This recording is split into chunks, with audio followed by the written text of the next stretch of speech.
Good morning, everyone. Good morning. Good morning, everyone.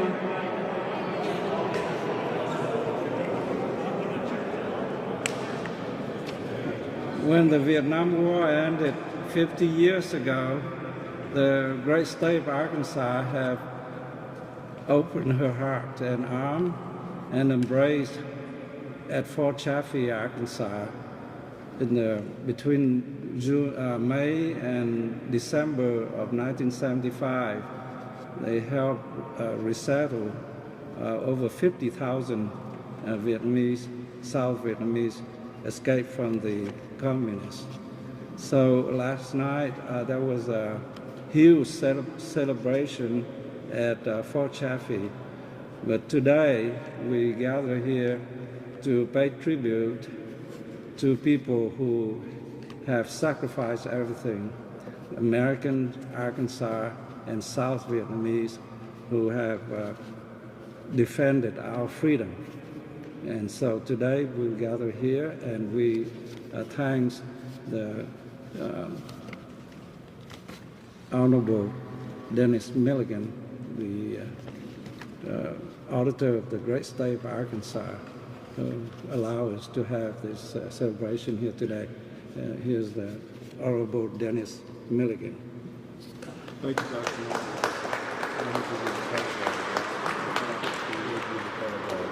We're going to introduce the color guard, right? Yeah, Okay. let's do the color. Okay. Well, if you would all rise, we're going to introduce our great color guard, and we welcome them. Color guard.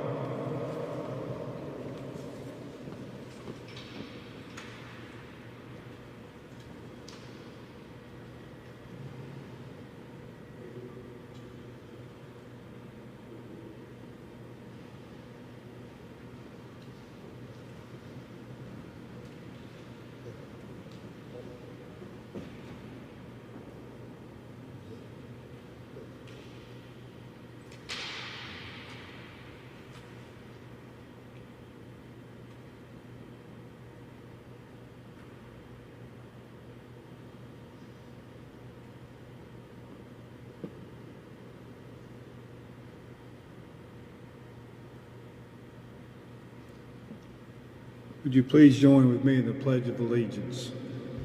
I pledge allegiance to the flag of the United States of America and to the republic for which it stands, one nation, under God, indivisible, with liberty and justice for all.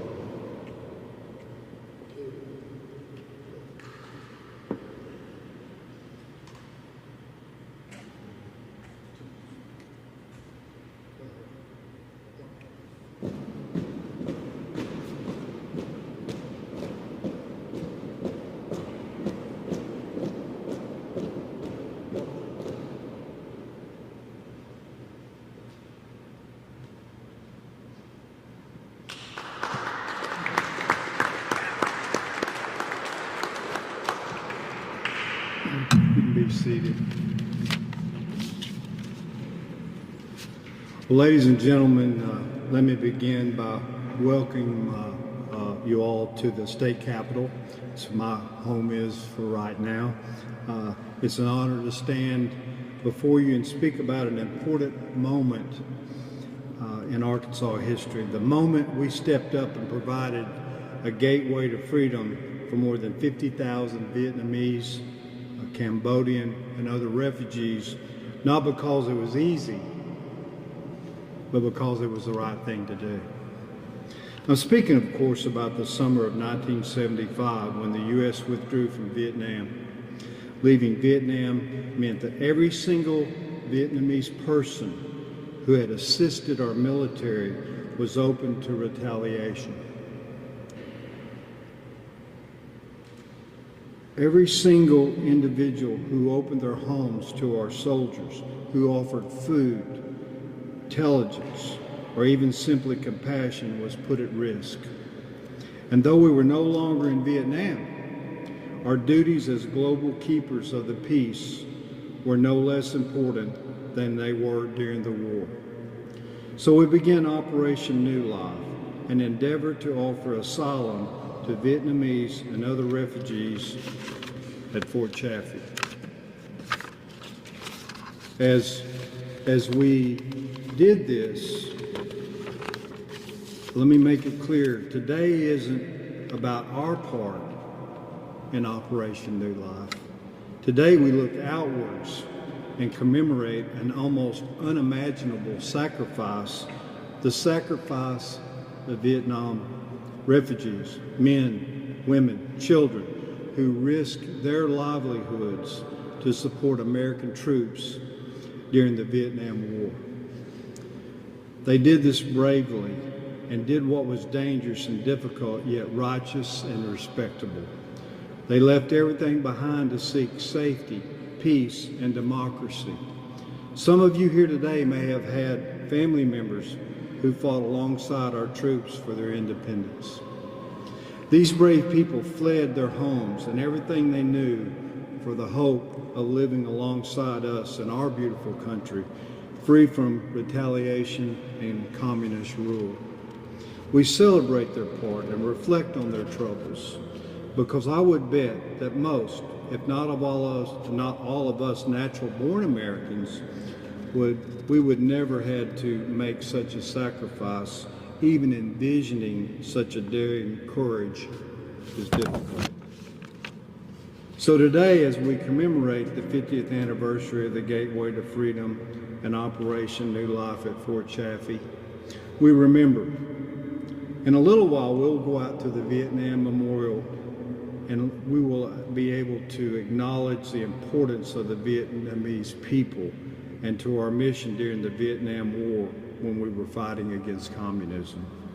I said at the beginning, it's an honor to stand before you and speak about these courageous men and women. They impacted our country and our state so very much. And even today, as we celebrate the commemoration of Fort Chaffee as one of 4 nationwide relocation centers welcoming 50,000 new people to their new home in the natural state. Thank you all for coming. We're glad you traveled to our state's capital to mark this. Welcome. If there's anything I can ever do to assist any of you, please do not hesitate to ask, because that's what I'm here to do, and that's to serve you. Now I'd just like to take the opportunity to talk about a gentleman that has contributed so very much. He's very humble, doesn't want me saying, but I got the mic right now, Dr. Liam. So, but I'm going to introduce Dr. Pham Liam. He's going to be your master of ceremonies. He's a South Vietnamese vet. He's a retired professor from UAMS. And maybe the best part that I liked as we visited this morning, and no pun intended, and but he's a big Razorback fan, Dad. So please welcome Dr. Liam. Thank you.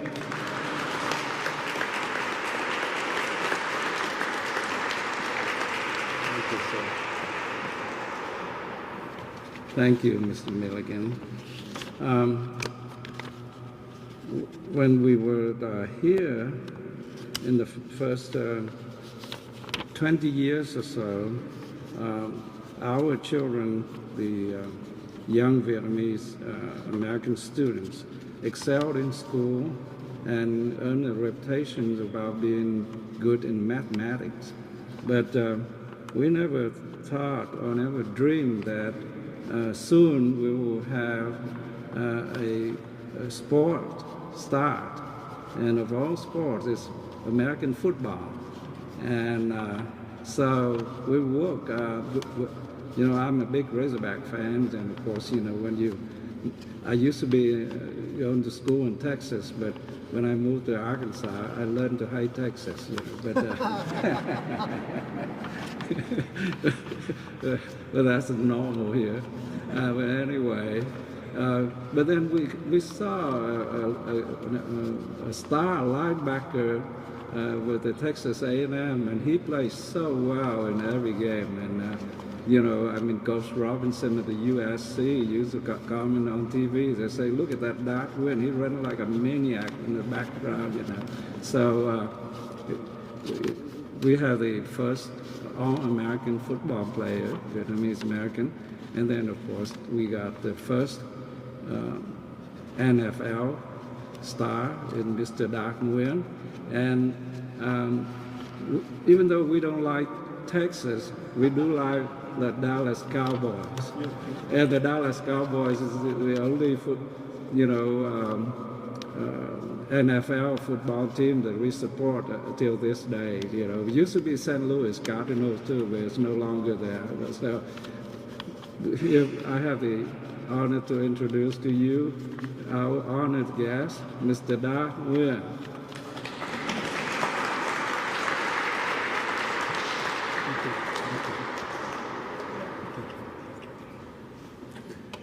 Good morning. Well, it's truly an honor to be here. I always think about my life and the stories I can share with you. I think for me, just going back to last night, celebration of the 50th year of Fort Chaffee, where I was born. I don't remember much. I told a lot of people yesterday, it still looks the same to me. 50 years ago, because I didn't know anything. But what I wanted to share with you tonight, or today, is really how fortunate, how grateful I am to be in the position I was. In order to do that, there are so many people, families, that sacrifice in the U.S. troops that gave us an opportunity to come over to Vietnam and to have a chance for life.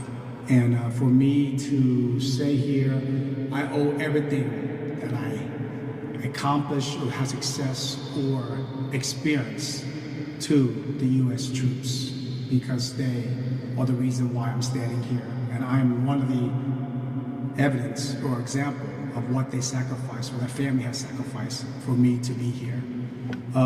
So that being said, I was one of the refugee camp.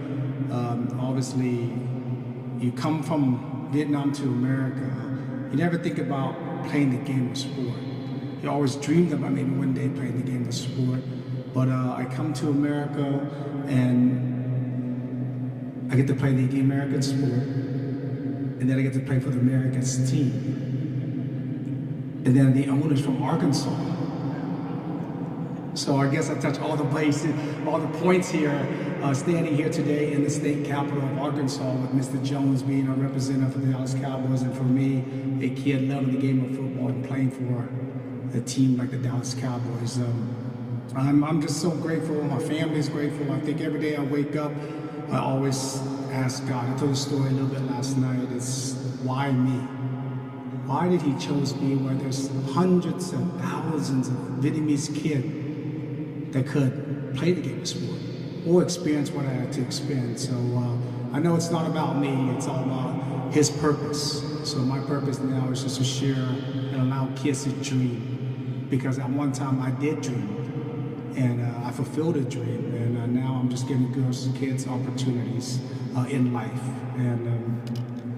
And also, as I stand here today, I just want to share a quick story. I know there's a lot of people we want to thank, but a quick story about when I get the first phone call from Jerry Jones. So I was going up to the draft. I played my career at Texas A&M, and started learning more about the business of the football is that you are an investment. They draft you because of your size and height and speed. And I didn't have any of that stuff. I was a small linebacker. The position I played, I was 5'11", 230 pounds. That position, ideal position, is typically 6'4" and 250 pounds. So I was about 3 inches shorter, and about 30 pounds lighter. So going through the process of getting drafted, I thought, well, I might get drafted with a chance. So I started dreaming about it. So we went through the process, and I remember that day of the draft. And usually now the draft is like Thursday, Friday, Saturday, Sunday. It's a long process. Back then, there's only a 2-day process. Saturday morning, you wake up, 10 o'clock, the first pick starts, and it goes all the way till 8 o'clock, and the last pick of the third quarter. And then the fourth quarter on Sunday, and they picked it up, and everything's done on Sunday. So it's 2 days. But back then, so I woke up that morning thinking I might get drafted the first day, maybe, but most likely the second day. And so I got up, said I'm gonna go start playing golf. I know golf's about 4 or 5 hours long. It'll burn some time. So instead of playing golf, I saw a friend of mine. He's like, okay, come over. My friend's getting need to move some help moving in, and we can have a birthday party. My nephew's having a birthday party. So I said I'll go help, and then they said, then we start having a birthday party, and then we start watching the game and watching the draft. And the draft went on all the way to about from 10 in the morning to about 4 or 5 in the afternoon. And I was like, wow, I'm really not gonna get drafted. And I decided to go to my mom's house. She had some family members over, so they were watching the draft as well. And then all of a sudden, at 8:30 that evening, I get a phone call from Jerry Jones. I can imitate Mr. Jones, but he says, how does it feel to be a Cowboy? And I can tell you, my heart stopped. And the moment I could remember is that when it started, from Fort Chaffee all the way to that day, is that I am so grateful, so thankful for the opportunity. And it goes back to what I said earlier. You come to America, you play the America sport, and now you play for the America's team. So I'm very grateful, I'm thankful, and thank you for you all here, being here today. Anybody with the military, with the family members that sacrifice, I would say thank you for your sacrifice and your commitment for our country. And I'm the example of one of those reasons why you guys sacrifice and people sacrifice for us to have a chance and opportunity in life. Thank you. May God bless you.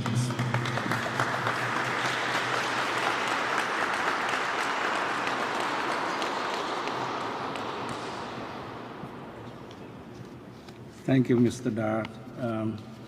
After a talk like that, we're so moved. Let's sing America the Beautiful together. Anybody who, yes, can you lead us in singing America the Beautiful? Please. No, you don't have to stand up. Okay, start singing. Yeah, we'll sing with you. Yeah. Should I start now? Yeah, here. Start somewhere. Yeah.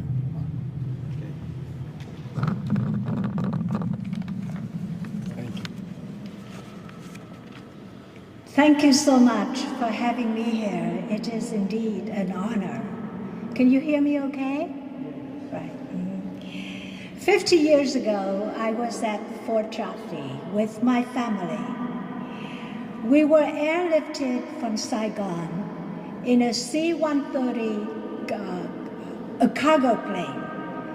I lost my shoes and my eyeglasses during the exodus. Well, that's what's expected for an evacuation, not exactly preparation for a vacation.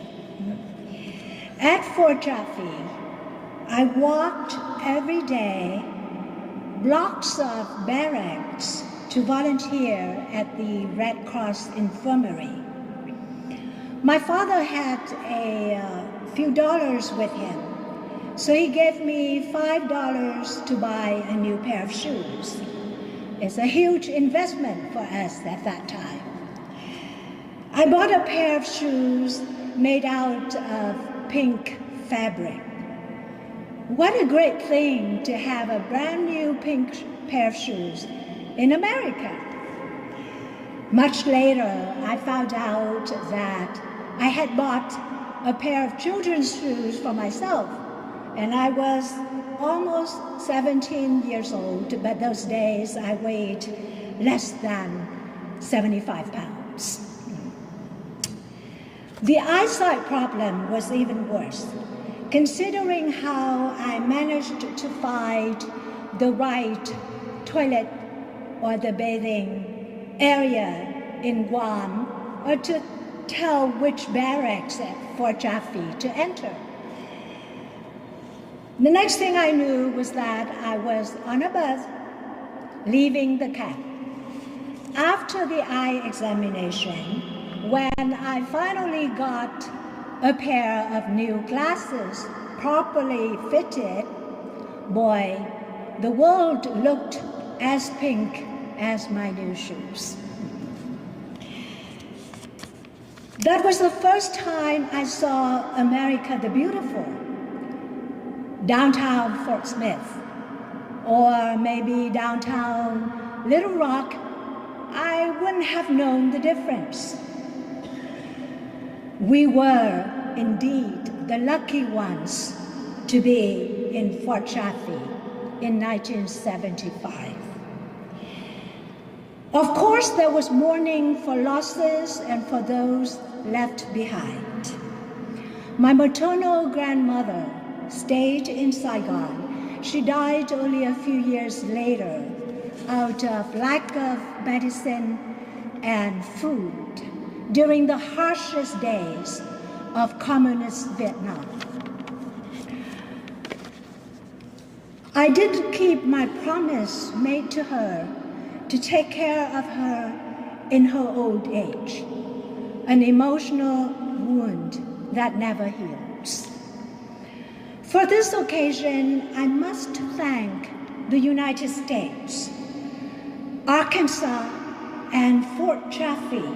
You have brought about our new life and hope in this great country.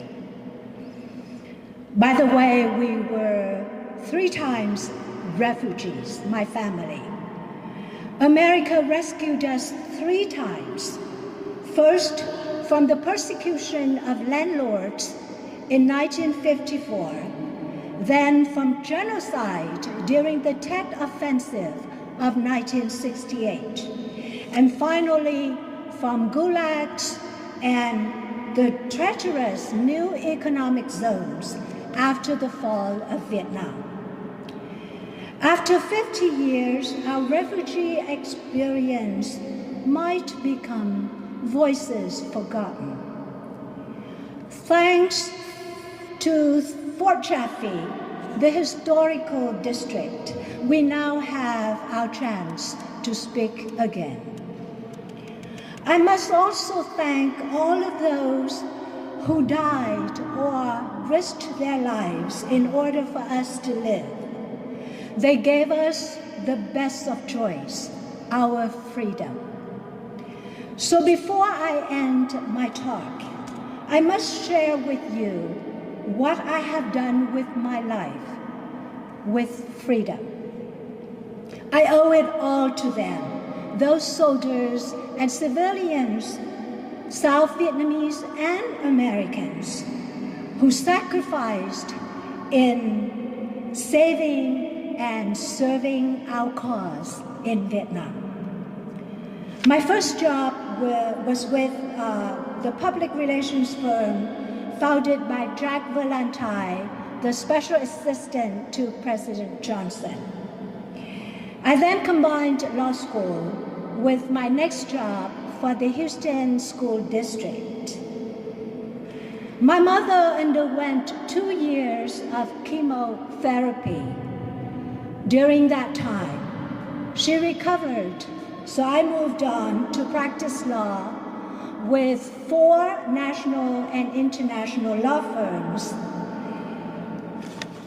and 1 multinational corporation. I also did pro bono representation for Vietnamese refugees in the camps in Southeast Asia.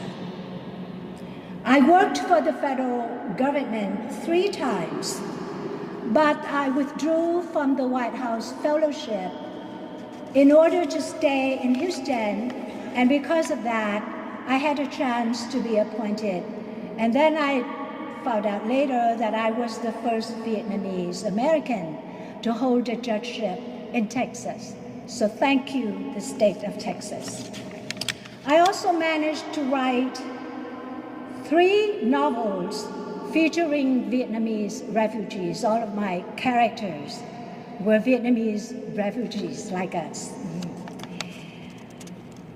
I retired from Homeland Security, and guess what? The retirement plan is to publish my bilingual poetry. Thank you, all of those who have helped me with the publication of my poetry. Some of them are actually here today with us. One of my poems is named Journey on Bare Feet. You know why? Now I'm no longer on bare feet, but I still own a few pink shoes. Thank you, America. Thank you, Arkansas.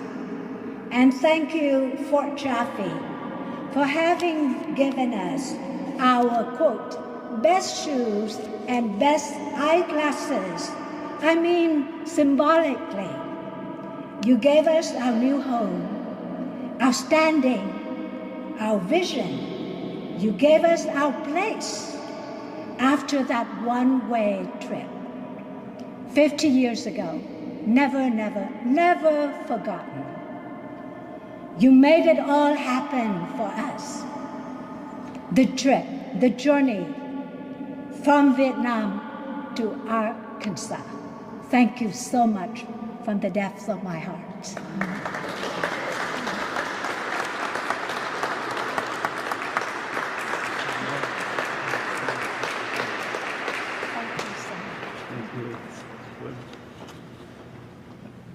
It was my fault. I forgot to introduce the Honorable Wendy Zhuan. She's a judge and a refugee at Fort Chaffee 50 years ago as a high school senior from South Vietnam. Now together, let's sing a couple of songs before we go out and lay the wreath at the Vietnam War Memorial. Anybody have a singing voice can help me.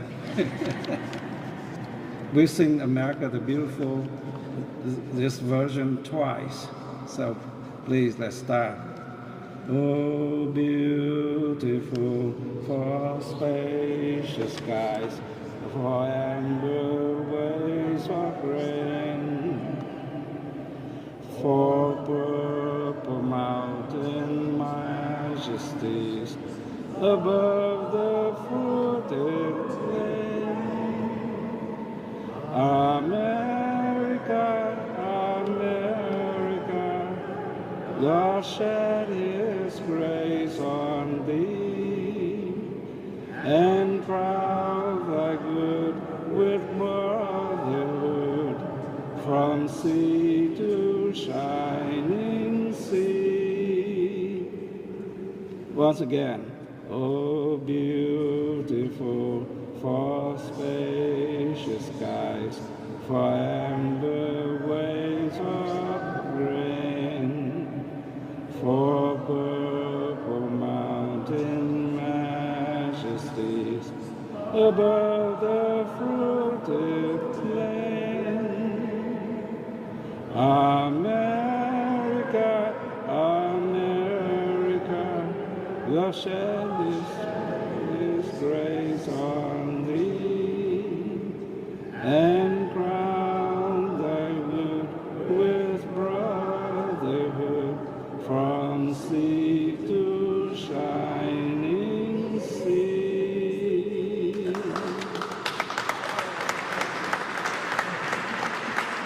The next song we'll sing together before we go out to the Vietnam War Memorial is a song that all the South Vietnamese know by heart.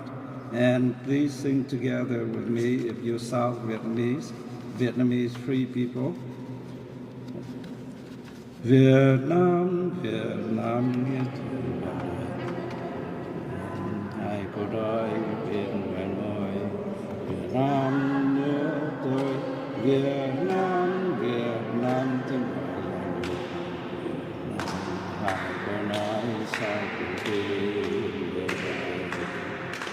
Việt Nam đem biển xanh tươi, Việt Nam đem vào sông núi, tự do con biển bao ái muôn đời. Việt Nam không đỏ sương máu, Việt Nam kêu thượng đạo, Việt Nam xây đắp yên người giàu. Việt Nam trên đường tương lai, lửa thiêng soi tàn thế giới.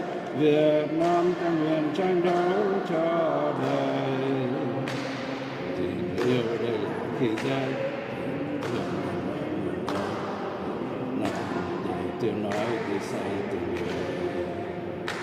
Vietnam, Vietnam, Vietnam quê hương đất nước xanh ngời. Vietnam, Vietnam, Vietnam luôn.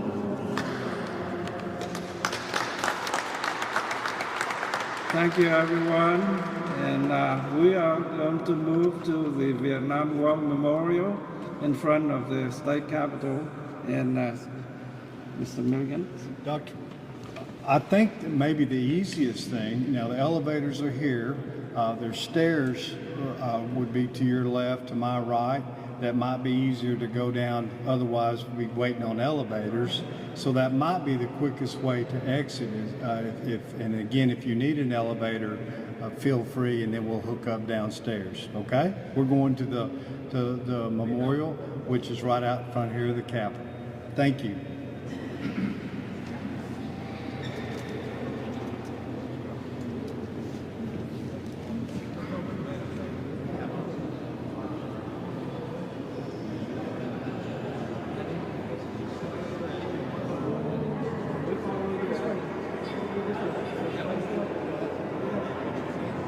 This way, please.